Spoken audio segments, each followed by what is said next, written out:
Nathan Martin, M-A-R-T-O-N, Commissioner of Public Works, City of Buffalo. As you know, a little bit earlier this afternoon, about an hour ago, we released the snow plan officially to the city. It was submitted to the council earlier this afternoon as well. It's our annual submission as we release some of the preparation plans we've got in the city for the upcoming winter season. So a few highlights which were in the press release which we announced. So 10 new plows. We've got 6 in hand from New York State, the Thruway Authority. Thankful for them for that equipment, and then 4 plan to arrive here by the end of the year yet. New this year, we've got $1 million in the budget for snow removal. That's a significant increase over what we had in last year's budget. So $1 million for that snow removal emergency contracts. We've got that available. For warming shelters, we've identified a warming shelter in each council district. That was important for the mayor's perspective. Certainly in our community, we want to be able to support all of the entire city. So one identified in each district, and they will be available when needed during a storm.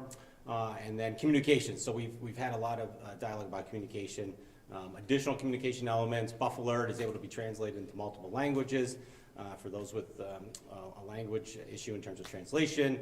Stronger messaging, more direct messaging about what we might expect as a community. So I think from our perspective, very clear looking back what we did. How can we communicate really the seriousness of what is forecasted to come? So a few of the highlights that we've got for the plan. Certainly looking at it as a multi-tier approach.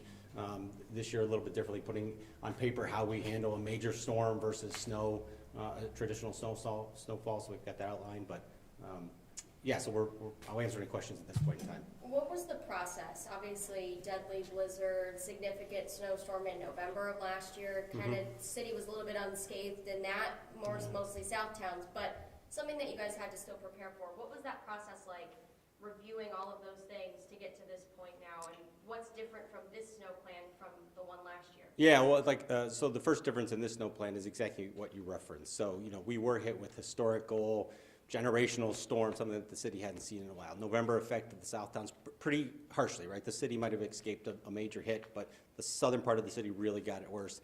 And of course, the blizzard we know impacted all of the city and western New York. So, from November, from that storm, started reviewing and analyzing what we were doing. I think that's my goal of our department, to look at what we do all the time.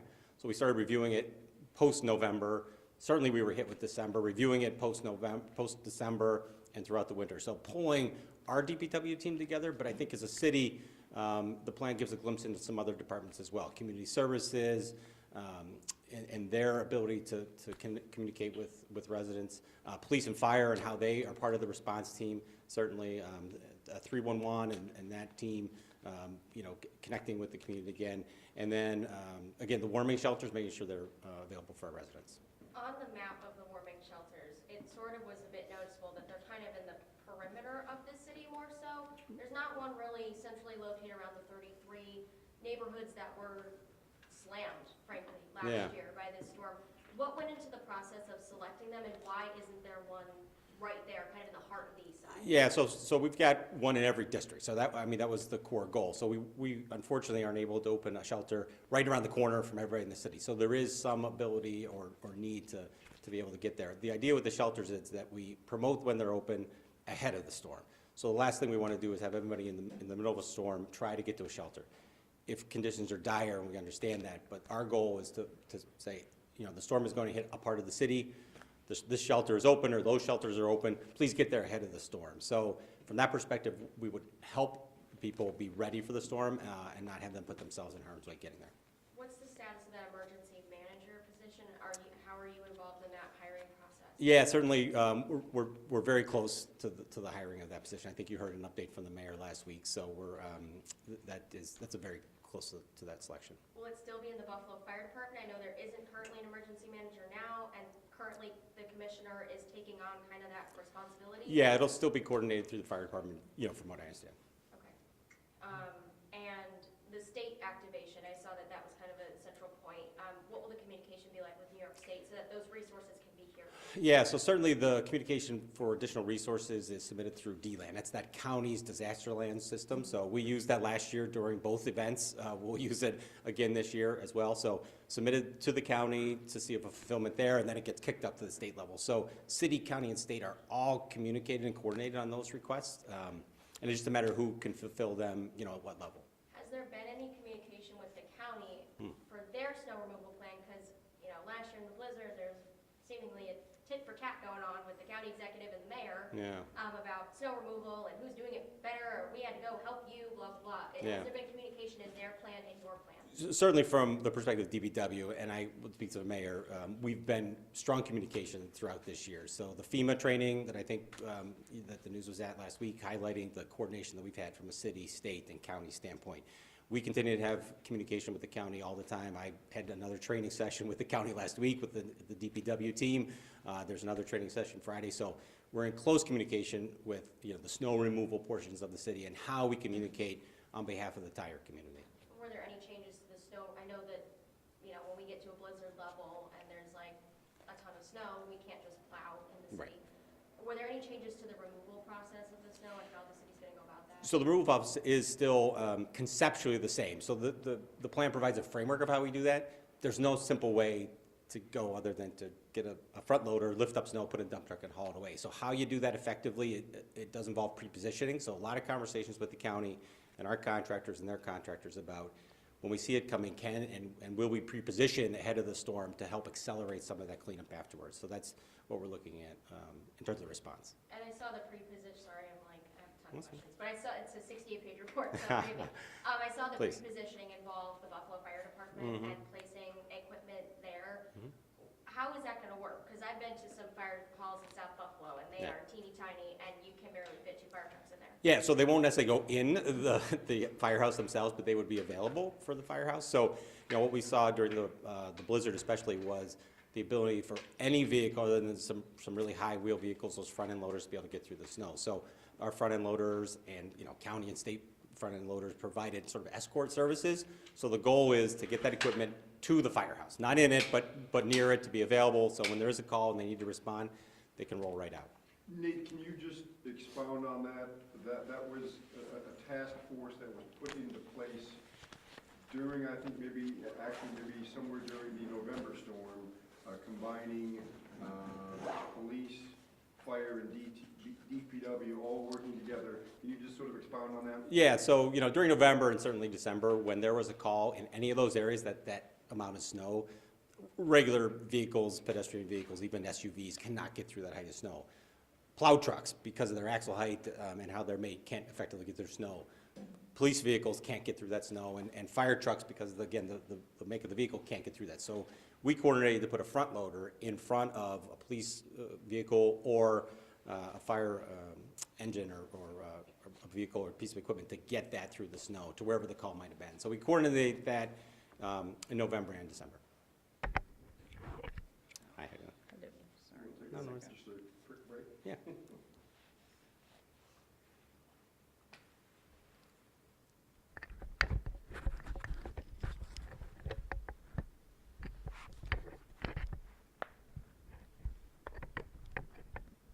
Tommy, you want to assist?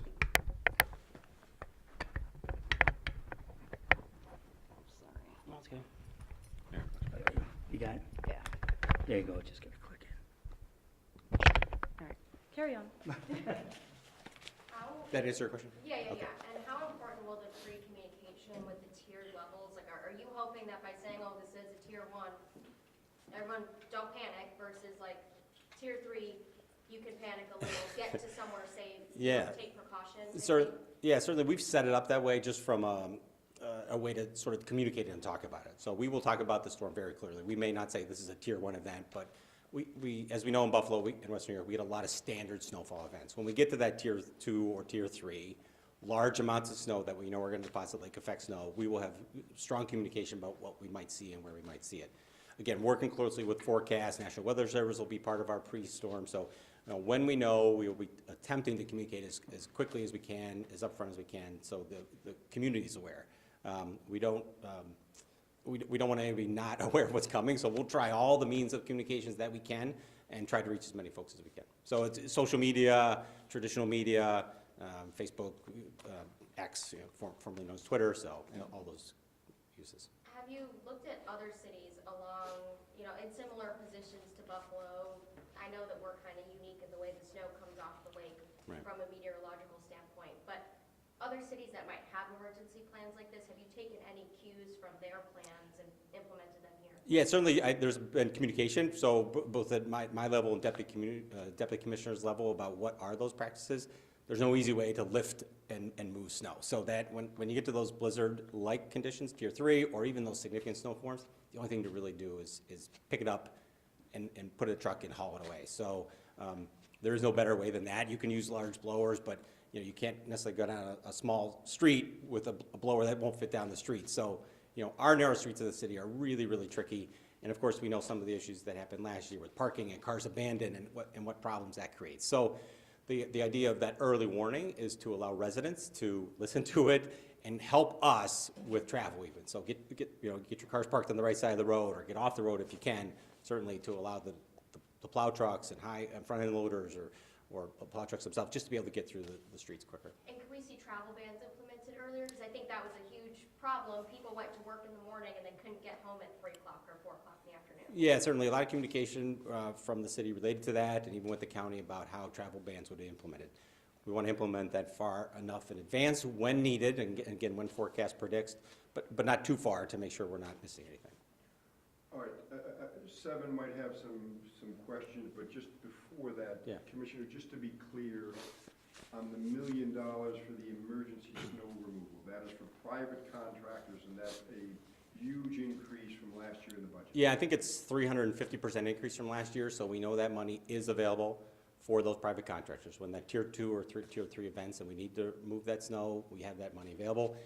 If we exceed that, we will be able to find money, but that is a budget line that we've got set, so. And does that include coordinating with snowmobile clubs and people who were wanting to help with rescue efforts and things like that? Yeah, a lot of the snowmobile coordination and even with clubs and some of their groomers is at that county level. So again, that collaboration with bringing the resources to the full response team, whether it's the county, the city, state, from our perspective, as long as the equipment gets mobilized, we're good. Channel 7? Hi. Hi there.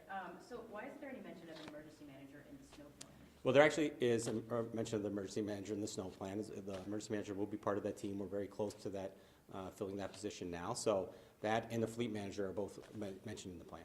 Gotcha. In the plan, they also mentioned that you guys have a total of 9 shelters. Do you know how many people can be sheltered within each of these 9 shelters? Off the top of my head, I don't have that exact number. We've opened shelters in the past, last winter.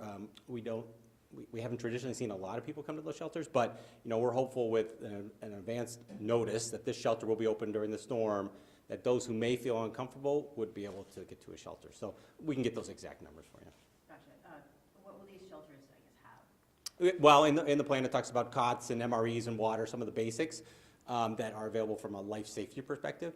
If you're able to come to a shelter and you're going to come to a shelter, there's a list of items in the plan that are deemed essential. Department of Homeland Security and Emergency Services has that list available, and so we just publish that so people know what to even have at their homes if they choose to stay at home, or what to bring with them if they're going to come to a shelter.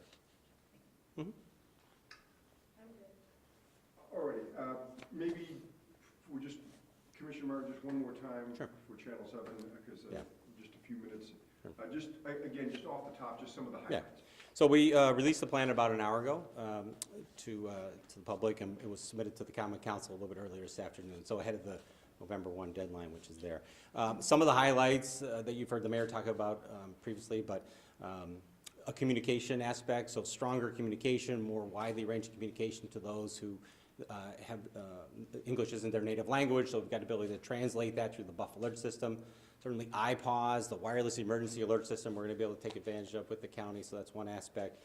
Equipment, so we've got 6 new plows from New York State as part of our fleet, and then we're expecting 4 more hopefully by the end of the year, so that'd be 10 pieces of equipment on the street clearing snow, which is a nice addition. $1 million in the budget, so $1 million allocated to snow removal for those emergency purposes. And then warming shelters was that other key add, 1 in every council district for the city.